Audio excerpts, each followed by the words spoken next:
Welcome to Daily English with Subtitles. Here, we share immersive English stories, told slowly, clearly, and always with subtitles, so you can enjoy, learn, and feel every word. Today's tale begins with a shiver. When I opened my eyes, a stranger lay beside me, and he called me his wife. A story of mystery, danger, and unexpected warmth, where a woman discovers she is no longer herself, but the villainess in someone else's world. Will she survive or rewrite her fate? When I opened my eyes again, I swear my life had flipped upside down. People in those web novels always time travel or transmigrate into some magical world where they become the heroine, blessed with a golden niche, a system, and all the luck in the universe. Me? Nope, of course not. My luck is rotten. I didn't land in the body of the dazzling main character. I woke up as the notorious evil side character, the woman destined for a tragic ending. At first, I couldn't process it. The morning sunlight slipped through the blinds, warming my face. I stretched lazily, only to freeze.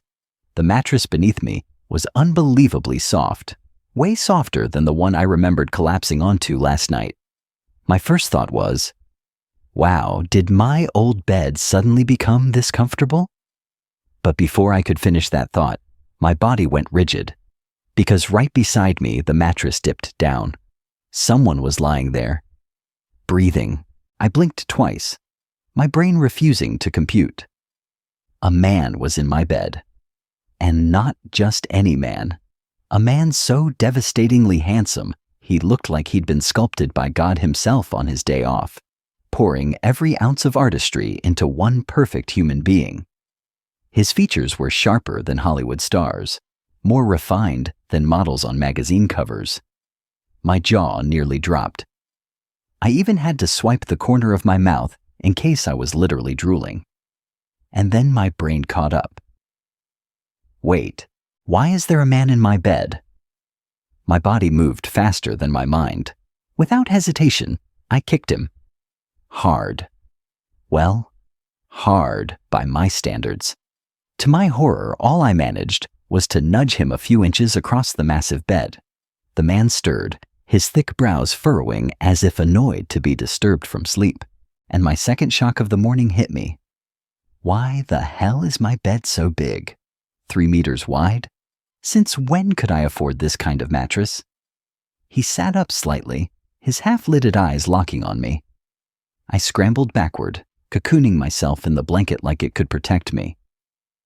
His brows knitted even tighter, his lips pressed into a thin line. "Lila," he said flatly, his voice low and tinged with impatience. "What game are you playing this time?" My heart stopped. He knew my name, not just knew. He said it with the kind of tone people use when they've said it 1,000 times before. Wait, I stammered, clutching the blanket tighter. Who are you?" His expression froze. Then, to my utter shock, he smirked, tilting his head like he just caught me red-handed. "Amnesia. That's new." "Lila, I'll admit, your acting skills are improving. If I hadn't been burned by your tricks before, I might actually believe you this time." My brain short-circuited. Amnesia? Tricks? Did this insanely good-looking stranger just say he was my husband? As if to answer my unspoken question, he leaned back and spoke casually, like dropping a bomb was nothing. "I'm Ethan Cole, your legal husband. Got a problem with that?" Boom. My ears rang. My mind went blank. Husband? Since when did I have a husband? And one that looked like he just stepped off the cover of GQ? But then, a chilling realization hit me. I knew this story. The name Ethan Cole, the way he said Lila, it all clicked. Because just last night, before falling asleep, I'd binge-read a web novel. And in that novel, the villainess, the evil supporting character, was named Lila. She was rich, spoiled, manipulative. She married Ethan Cole, the cold, untouchable CEO, only to later fall head over heels for the male lead, a man named Matthew Foster. And because of that obsession, Lila schemed. She divorced Ethan, stalked Matthew, targeted the heroine, Claire, and created endless chaos. Eventually, after a string of terrible deeds, kidnapping, slander, sabotaging projects, her crimes were revealed. Matthew and Claire, reunited and shining as the true leads, watched as Ethan himself coldly tossed Lila to her death, into the ocean, where she was eaten by sharks. Yes, sharks. I remembered gripping my phone last night, muttering, "Wow, what a pathetic ending." Now here I was, inside her body. I pressed a trembling hand to my forehead. This can't be happening. Ethan had already swung his legs off the bed, clearly uninterested in continuing the conversation. He moved with the unbothered grace of a man who'd long grown used to his wife's supposed antics. He grabbed a fresh shirt from the wardrobe, buttoning it with mechanical efficiency. "Didn't you say you'd come to the company with me today? What are you still doing in bed?" I forced a weak smile. "I'm not feeling well. Can I skip today?" His jaw tightened ever so slightly, but his tone remained cold. "Fine. Do whatever you want." And with that, he left. As soon as the door shut, I collapsed backward into the pillows. My heart pounded against my ribs. Okay. Deep breath. So I've transmigrated into Lila, the villainess with the worst ending imaginable. What do I do? Crying wasn't an option. Wishing for a system wasn't working either, because no convenient ding had popped up offering me missions and rewards. I was alone in this. If I stayed on the original storyline, my fate was sealed. Betrayal, downfall, shark buffet. But if I played smart, I sat up, determination sparking in my chest. Forget chasing the male lead. Forget being cannon fodder. Forget being the villainess who loses everything. If I've got money, status, a mansion, and, a ridiculously hot husband and an adorable kid, why would I ruin that? Yes, that was my new mission. Survive. Protect my luxurious life. Keep Ethan Cole from throwing me into the ocean. And maybe, just maybe, rewrite the story of the villainess. The first step to survival was information. If I was stuck living as Lila, then I needed to know exactly what kind of world I had dropped into. After Ethan left for work, I washed up and changed into the most comfortable clothes I could find, a pair of sleek joggers and a soft hoodie from the closet. When I stepped out of the bedroom, I finally realized this wasn't just a nice place. This was a palace disguised as a house. Polished marble floors stretched in every direction. The chandeliers overhead glittered like stars, and the furniture looked like it had been imported straight from some European castle. Every corner whispered money, old money. I swallowed hard. So this is what it feels like to be rich beyond imagination. But my awe was cut short when a voice startled me. "Mrs. Cole, why are you standing there?" I turned sharply. An older gentleman in a neat suit stood behind me, hands clasped respectfully. His silver hair gleamed under the lights, his posture impeccable. He looked straight out of those dramas where the wealthy always have an intimidating butler. I blinked. And you are?" He looked at me strangely, though he quickly masked it with professionalism. "I'm Harris, the head butler. Have you forgotten, ma'am?" Great. Just fantastic. Not only did I transmigrate, but I also had to pretend to be someone I wasn't. I forced a laugh, hoping it didn't sound too nervous. "Oh, of course, Harris. Just testing if you're paying attention." He raised one elegant brow, but didn't comment further. Instead, he inclined his head. "Lunch has been prepared. Would you like to head to the dining hall now?" "Yes, please," I blurted. My stomach growled right on cue, betraying me. Harris led me through hallways that twisted and turned like a maze until we arrived at a grand dining room. The long oak table gleamed, polished so perfectly I could see my reflection. But what caught my attention wasn't the food. It was the small figure sitting by the table. A boy, maybe 7 or 8 years old. His features were strikingly familiar. Sharp eyebrows, straight nose. That same cold, aristocratic aura Ethan carried. Only on him it looked softer, because of his plump cheeks puffed up as he stuffed food into his mouth. I froze mid-step. My jaw nearly dropped. That little boy looked exactly like Ethan Cole. He glanced up when I entered. His eyes, icy gray just like Ethan's, swept over me with casual disdain. Then, without a word, he went back to eating. I shuffled forward, my mind spinning. Hold on. In the novel, there was no mention of Ethan having a son. None. The plot had only said Lila and Ethan had a political marriage, no kids involved. So, who on earth was this boy? I tried to recall every page I'd read last night. Nope.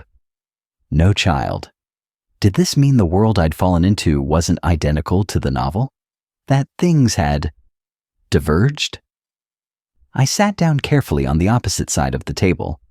Harris served me lunch, steak, salad, soup, the works. But my eyes kept flicking toward the boy.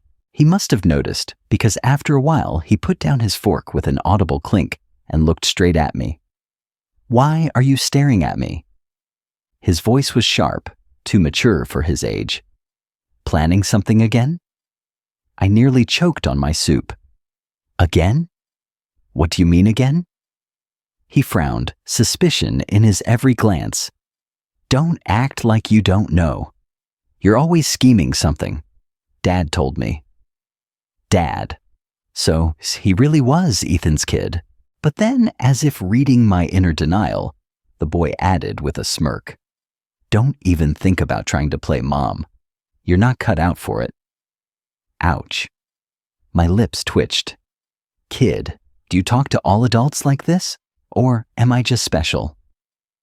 He leaned back in his chair, his expression mocking. Special, because you're the worst. I pressed a hand over my chest dramatically. Stabbed right in the heart. You're just like your father, cold and merciless. His cheeks puffed again, but this time with irritation. He turned his face away, muttering, You're annoying.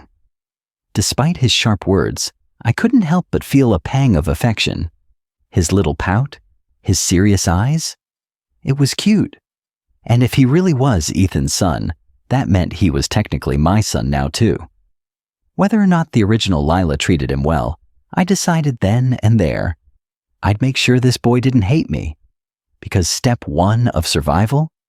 Don't get eaten by sharks. Step 2? Win over the kid. Kids are honest.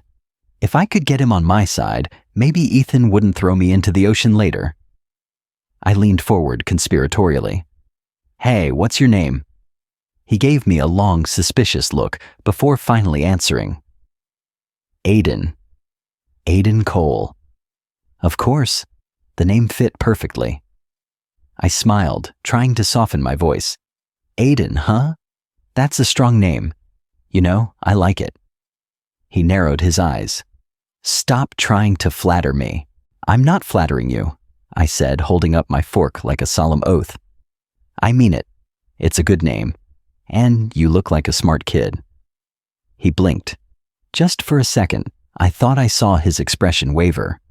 But then he scoffed and picked up his fork again. Whatever. Still, it was progress. I dug into my steak, finally realizing how hungry I was. As I ate, I kept sneaking glances at Aiden. He noticed every single time and eventually sighed, exasperated. If you're going to keep staring, just say what you want. Caught red-handed, I grinned sheepishly. Fine. Why aren't you in school today? He shot me a look like I'd grown 2 heads. It's summer break. Duh. Oh, right. Summer break. My laugh came out awkward. Good job, self. way to blow your cover. Aiden rolled his eyes and muttered something under his breath, probably about how hopeless I was. But I didn't care, because deep down, I had already made up my mind. I would win him over, not just because it would protect me, but because looking at this little boy with Ethan's eyes and stubborn expression, I realized I wanted to. Winning over a 7-year-old genius wasn't supposed to be this hard. Or maybe it was, considering Aiden Cole was Ethan Cole's son. Cold, sharp, impossible to please. The apple really hadn't fallen far from the tree. But I wasn't giving up. Survival was my #1 priority. And if charming this little mini CEO was what it took, then so be it. That afternoon, I stood outside Aiden's bedroom door. The hallway was unnervingly silent, like even the air was holding its breath. I raised my hand, knocked twice, and peeked in. Aiden sat at his desk, his back straight, posture perfect. In front of him lay a thick textbook. When I squinted at the cover, my jaw dropped. Business Law for Beginners.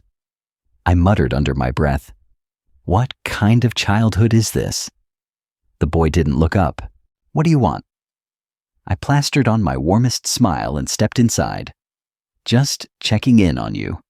Maybe I can help with homework?" That got his attention. He swiveled in his chair, eyebrows arched high. "You? Help me?" He almost laughed. "Please, you wouldn't understand any of this." My pride stung. "Excuse me? I went to a top university. I can definitely help." He shoved the book at me. "Fine. What's the difference between an employee and an independent contractor under U.S. law?" I froze. My smile twitched.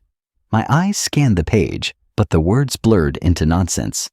This was law school stuff. What elementary school kid even studied this? Aiden smirked, crossing his arms. "Thought so.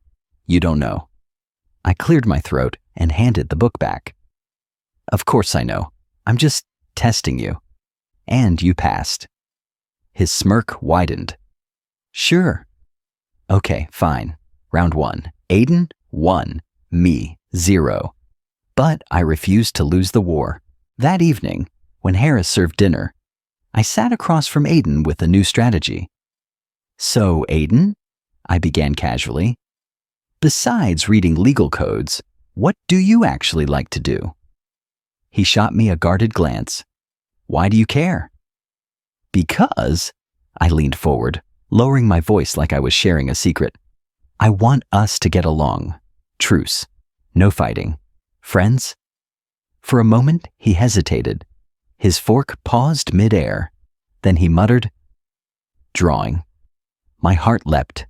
Finally, something normal. "You like drawing?" "That's great," I exclaimed. "Do you want me to sign you up for an art class?" He narrowed his eyes immediately. "Why would you do that?" "Because I want to support you," I said earnestly. "You deserve to do what you love, not just study corporate law like a 30-year-old. His expression flickered, almost like he didn't know how to respond, but he quickly masked it with his usual poker face. "You're just saying that." I leaned back, grinning. "Maybe, but tomorrow we're buying you art supplies. No take-backs." For the first time, his lips twitched. Not quite a smile, but close enough. Progress. That night, when Ethan came home around midnight, I was waiting in the living room. I'd rehearsed my speech 10 times, ready to argue my case for Aiden's art class. But the moment Ethan walked in, all my preparation flew out the window. He looked unfairly good. His white shirt sleeves were rolled up, his tie loosened, a few buttons undone at the collar. His hair was slightly messy, as if he'd run his fingers through it during work. And when he shrugged off his jacket, his muscles flexed under the fabric, just enough to make me want to fan myself. I scrambled to my feet. Ethan, you're back." He glanced at me, surprised. "Still awake?" "Yeah, I needed to talk to you." He arched a brow, walking past me to pour himself a glass of water. About what? Another one of your whims? I ignored the jab and followed. It's about Aiden. I think he should take an art class. Ethan froze, mid-sip. Slowly, he lowered the glass, turning to face me. Art class? His tone was flat, unreadable. Yes, I said firmly. He loves drawing. You should have seen his face when he mentioned it. He deserves to be a kid, Ethan. He doesn't need to spend his whole life buried in law books. For a long moment, he just stared at me.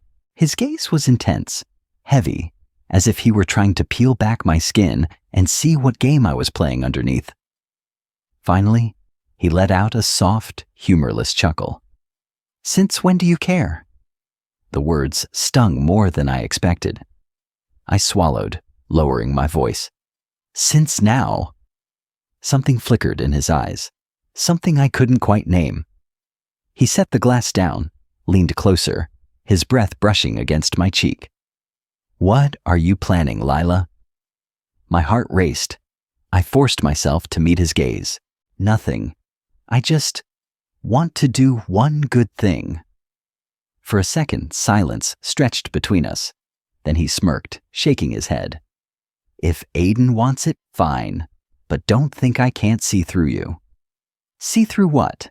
I asked, feigning innocence. His smirk deepened, dangerous and amused all at once. Whatever scheme you're cooking up, just don't drag him into it. I opened my mouth to protest, but he'd already turned away, heading upstairs. His broad shoulders disappeared down the hall, leaving me standing there, conflicted. On one hand, victory. Aiden would get his art class. On the other, Ethan clearly didn't trust me at all. Not that I blamed him.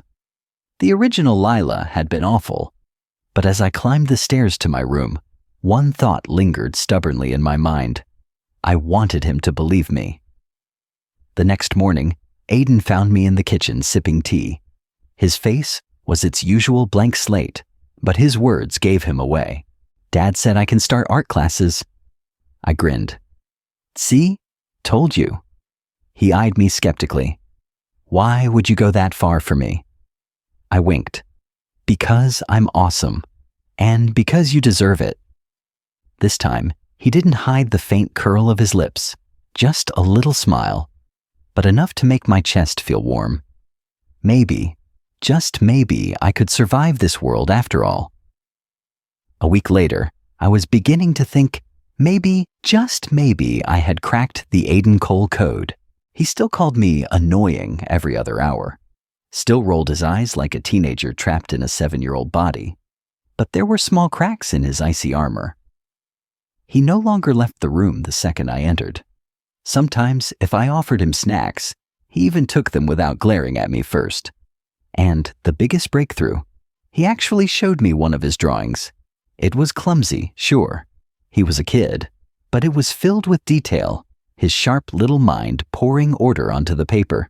A sprawling cityscape, tall skyscrapers reaching into the sky, with a small stick figure at the top of one building, arms raised like a conqueror. I leaned over, genuinely impressed. Wow, Aiden, this is incredible. Is that you? He glanced at me briefly, then nodded. One day, I'll own the whole city. Dad says Cole Enterprises will be mine. My chest tightened. This boy wasn't just studying business law for fun. He was training to inherit the empire. His childhood had been carved away and replaced with boardrooms and quarterly reports. I ruffled his hair gently, earning a scandalized glare. Well, conqueror or not, you'll need balance. You can't rule a city without imagination. Drawing is important too. He blinked as if the thought had never occurred to him. Then, after a long pause, he muttered, "Thanks." That evening, Ethan came home earlier than usual. I was sprawled on the couch, scrolling through the mansion's TV channels, when the front door opened. He stepped in, crisp suit still flawless, tie loosened just enough to reveal a glimpse of his collarbone. He looked tired, but the kind of tired that made him even more devastatingly handsome. "Long day?" I asked, trying to sound casual. His eyes flicked to me. For a moment, he didn't answer. Then he asked, "Why are you here?" I blinked. This is my house too. You usually don't wait. Something in his tone made my stomach flutter. Was he disappointed when I didn't wait for him? I pushed the thought aside. I wanted to talk about Aiden's art class. He sighed, setting his briefcase down. Again? Yes, he's good at it. You should have seen his drawings today. His jaw tightened. Lila, don't fill his head with pointless hobbies. He has a future. I won't let you distract him. Heat flared in my chest. It's not a distraction. It's a childhood. He deserves one. Don't you get it, Ethan? He's a kid, not a miniature CEO. For a long moment, his storm gray eyes pinned me in place. The air between us thickened. Then, unexpectedly, he chuckled softly, shaking his head. What? I demanded. You're different lately. His voice was quiet, almost thoughtful. For once, you sound like you care. I froze. My heart skipped a beat.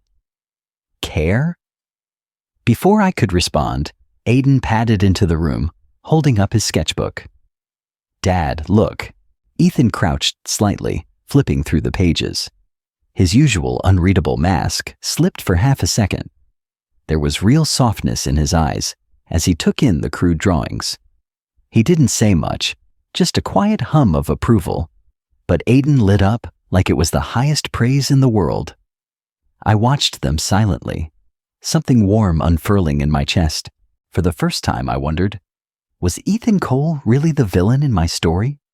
Or had I judged him too quickly because of what I remembered from the novel?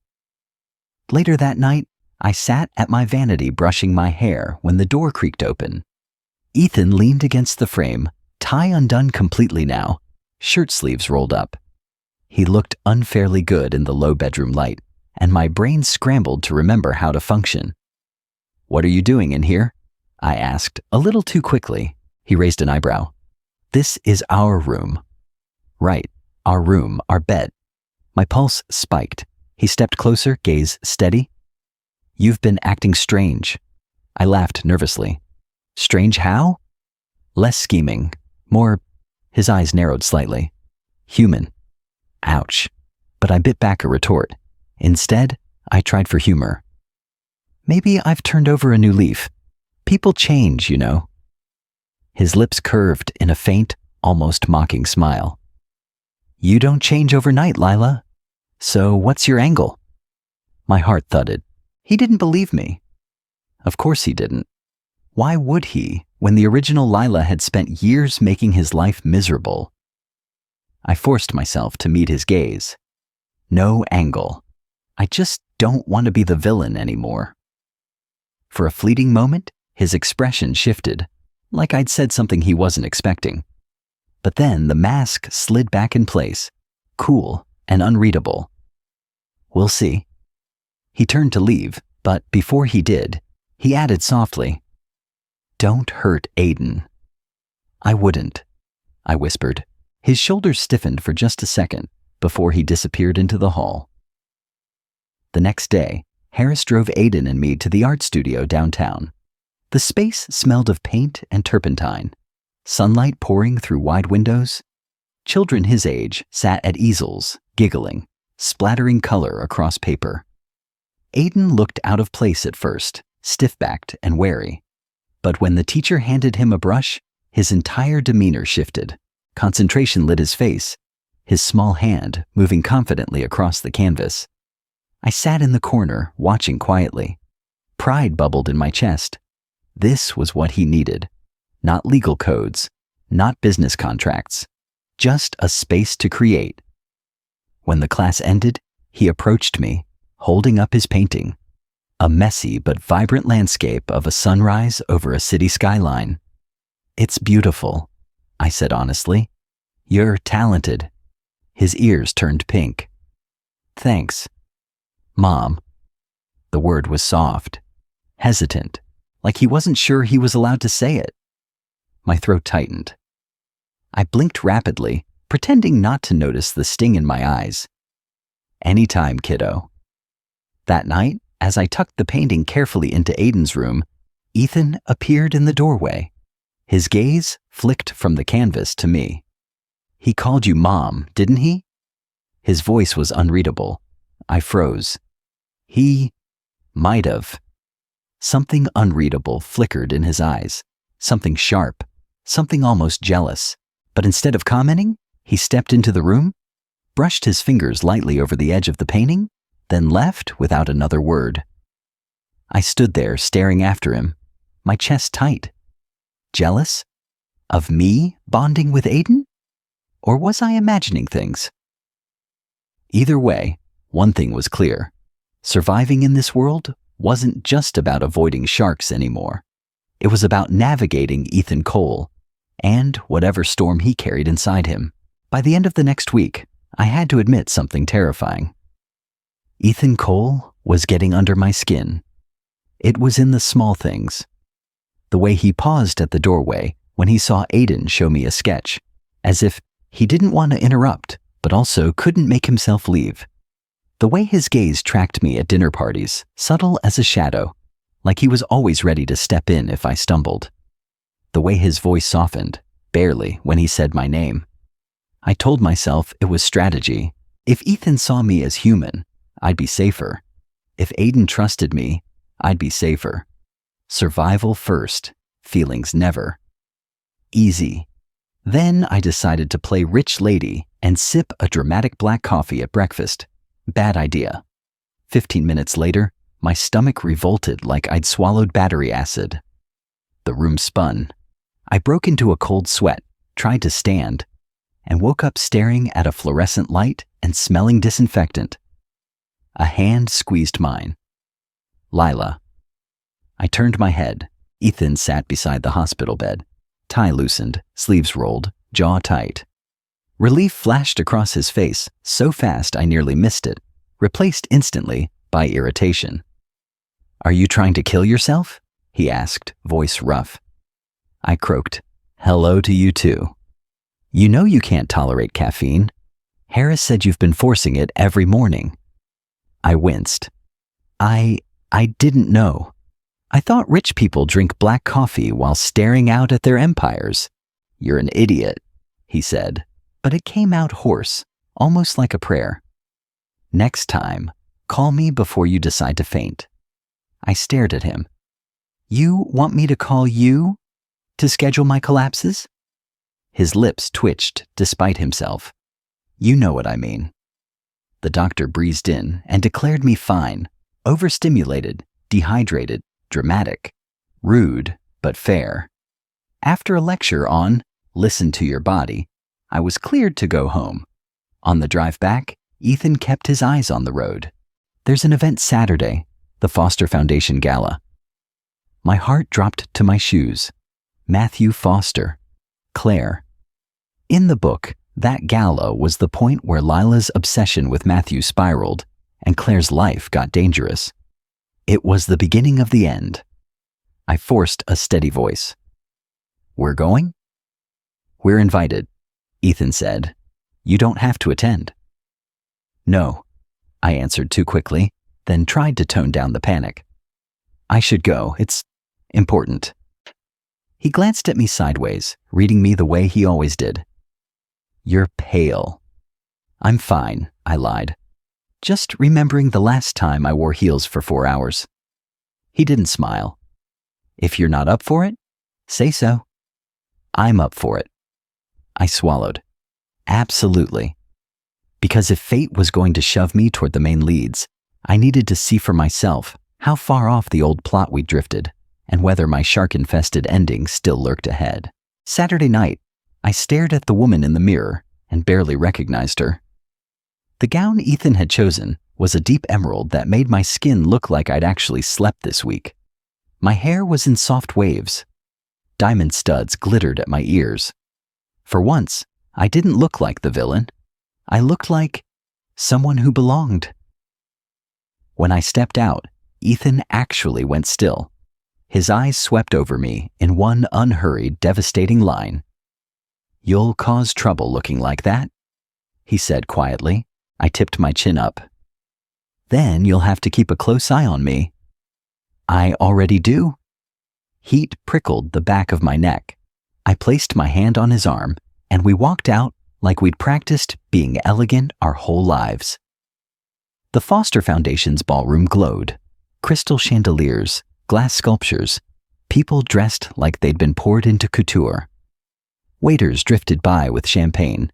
The hum of wealth and power buzzed like a hive, and there they were at the entrance line. Matthew Foster, tall and handsome in that cinematic all-American way, and Claire Foster on his arm, luminous and poised. He shook Ethan's hand with easy confidence. "Ethan," he said, then turned to me with a polite smile. "Mrs. Cole, I've heard a lot about you." "Hopefully good things," I managed. Claire's smile was warm, not brittle the way I'd imagined.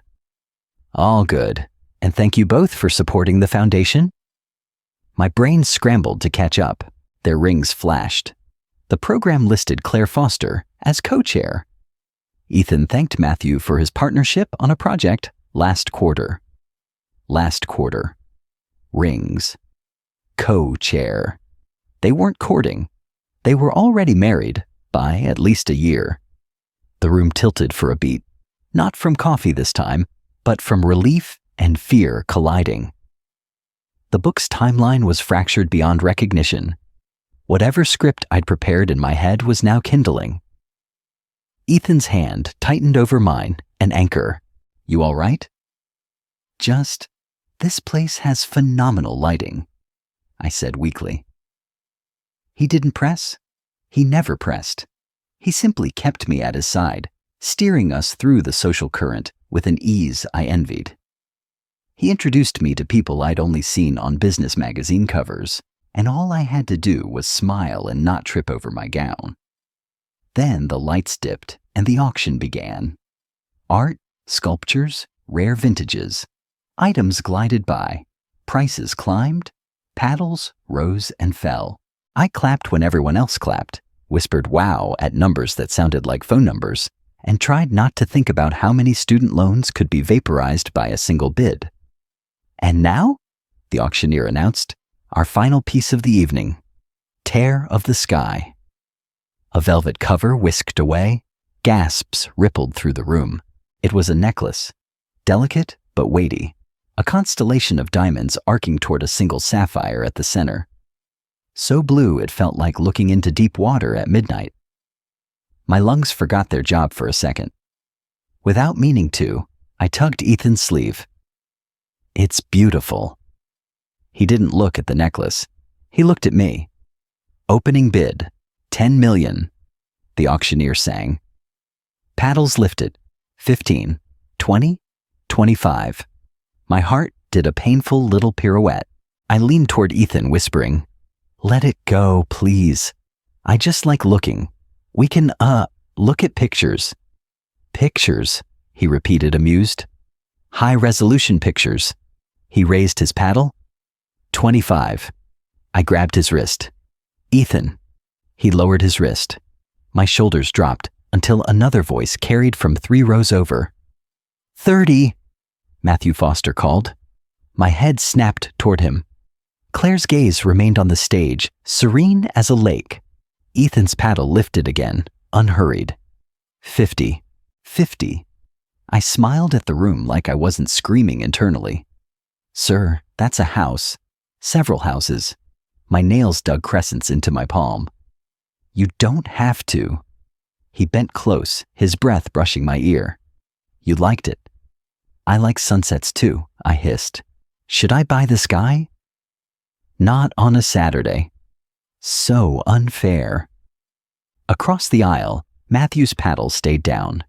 He glanced at Ethan, then at me, and gave the smallest of nods, as if conceding something that wasn't really about jewels. The auctioneer's gavel fell. Applause.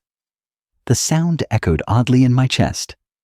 Afterward, champagne flowed.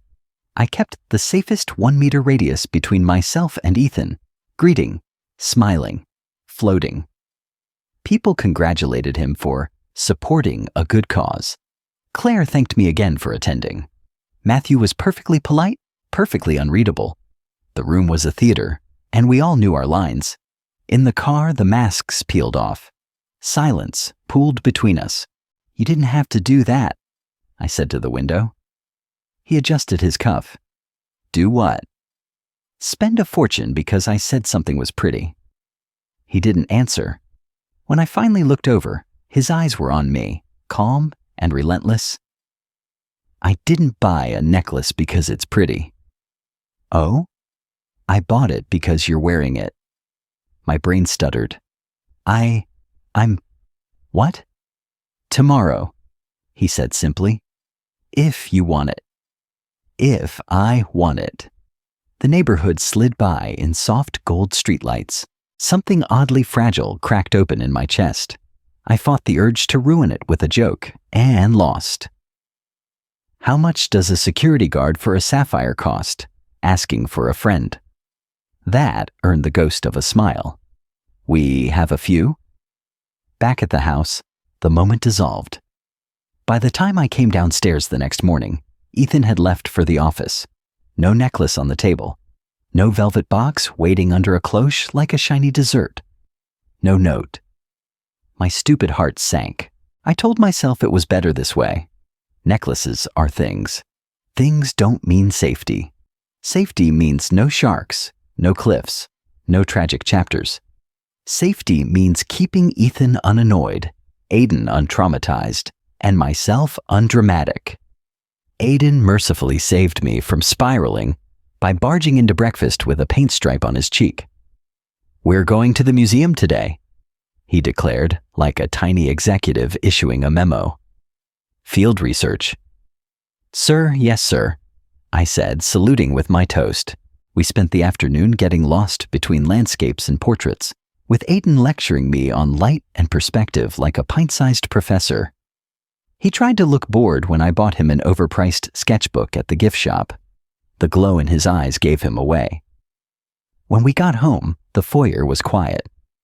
Harris met us with that inscrutable butler face and a discreet nod toward the stairs. "Mr. Cole is in the study, ma'am." I didn't plan to go there. I absolutely did not plan to. I still found myself outside the study, hand hovering over the handle. Heart a mess. Before I could knock, the door opened. Ethan stood there in shirt sleeves, the last of the sunset painting his shoulders. He took me in, a split-second inventory, and stepped aside. On the desk behind him lay a familiar velvet case. "I thought you'd left," I blurted. "I came back," he said. "For this." He opened the lid. Tear of the sky lay on dark velvet, the sapphire catching the dying light and pulling the color into itself, deeper and deeper, like ocean water. "It's not about the money," he said quietly. "It never is." I should have laughed or rolled my eyes or found a way to dodge the weight of what he was offering. I should have reminded myself that in the story I remembered, this man pushed me overboard. Instead, I stood very still while he stepped closer, lifted the necklace, and fastened it at the nape of my neck. His fingers brushed my skin, cool and careful. The clasp clicked. "Look at me," he murmured. I did. The storm in his eyes wasn't cold tonight. It was weather changing, something new moving in. "Tomorrow," he said, "clear your evening." 4? His mouth curved, not quite a smile, not quite safe. A promise I should have made a long time ago. The sapphire rested over my heartbeat, heavy and bright. Somewhere far off, a future shifted. Whether it was toward a cliff or a dock, I couldn't tell. But I finally understood. Plot lines were useful until they weren't.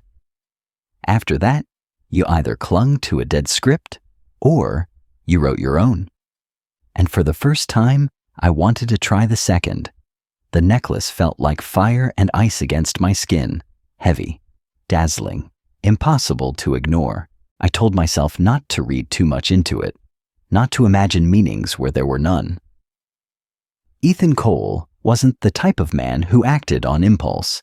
If he bought this necklace, if he put it around my neck himself, then he had a reason.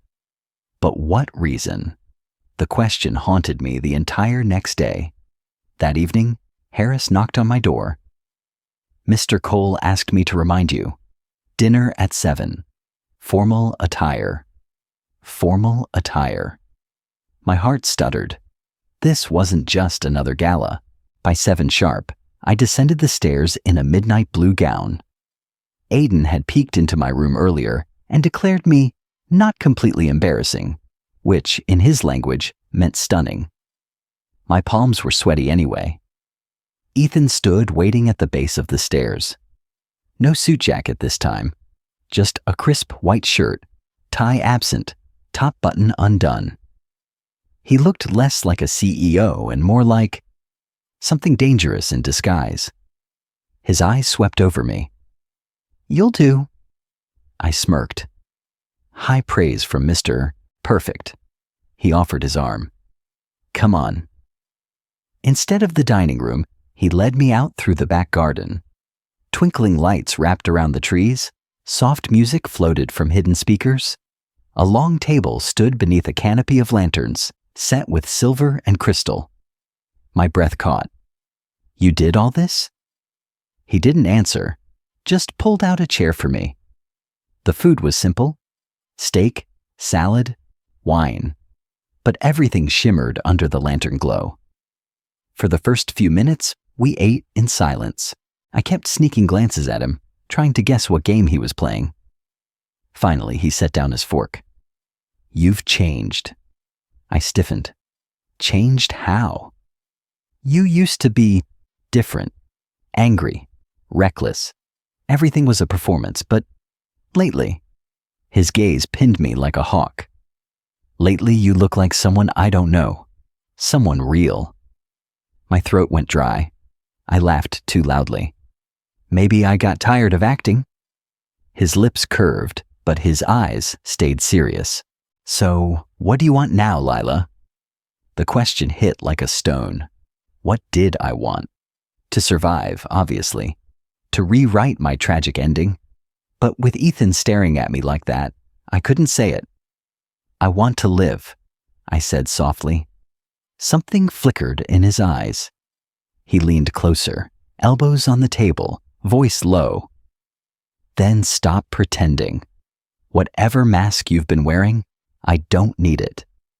The air between us thickened. For one terrifying, exhilarating second, I thought he might actually kiss me across the table. My pulse hammered so loudly, I barely noticed when Aiden's small voice broke the spell. "Are you two flirting?" I whipped around.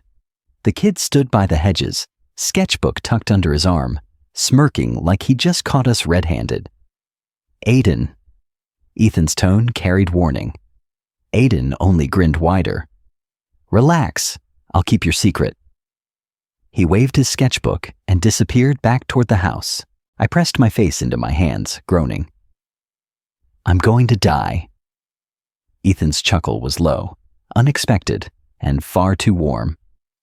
Later that night, after the dishes were cleared and the lanterns dimmed, Ethan walked me back to our room. At the door, he paused. "Tomorrow," he said quietly, "we'll visit the attorney." My stomach dropped. "Why?" He held my gaze. "Because we married for family reasons. Because I thought it wouldn't matter. But I was wrong. It does matter." My pulse skittered. "Ethan..." "I should have asked properly," he continued, voice steady but softer than I'd ever heard it. "So I will. Tomorrow I'll make it official. You'll have the choice." Choice. A word I never expected from him. I couldn't speak. My throat was too tight. He reached out, his fingers brushing mine briefly before pulling away.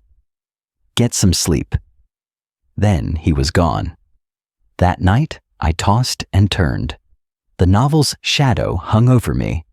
In the original story, this man destroyed me, but in this world, he was offering me something dangerously close to a real future. I stared at the ceiling until dawn. the necklace heavy against my chest. The following day, we didn't go to the attorney's office, because life doesn't care about carefully staged romance. Life drops bombs. I was sipping tea in the garden when Harris rushed out, phone in hand. His calm composure cracked. "Madam, it's Mr. Cole. He's been in an accident." The cup slipped from my hand and shattered on the stones. The hospital smelled too white, too clean, too cruel. Aiden clung to my side, uncharacteristically quiet, his small fingers digging into my sleeve. We waited for what felt like hours before a doctor finally emerged. "He'll live," she said, "but he needs rest. He's lucky." Lucky. My knees almost gave out. When we were finally allowed inside, Ethan lay pale against the sheets, tubes running from his arm. His eyes fluttered open when he sensed us. "Dad!" Aiden scrambled forward, relief pouring from his every word. Ethan lifted a hand weakly, ruffling his son's hair. Then his gaze slid to me. His lips curved, faint but certain. "See? Not so easy to get rid of me." I laughed, a shaky, tear-stained mess. "You idiot." His hand found mine, squeezing just enough to steady me. "Don't cry, Lila. I'm still here." I wanted to shout at him, to tell him he had no right to scare me like that, to make me realize how much I needed him. But the words caught behind the lump in my throat. Instead, I whispered the only thing that mattered. "Don't leave me." For once, there was no smirk, no mask, no suspicion in his eyes, only truth. "I won't," he said. And somehow I believed him. Weeks later, when he was back on his feet, the attorney meeting finally happened. He slid the papers across the desk, looked me in the eye, and asked properly, not as a CEO, not as a contract, but as a man, "Will you stay?"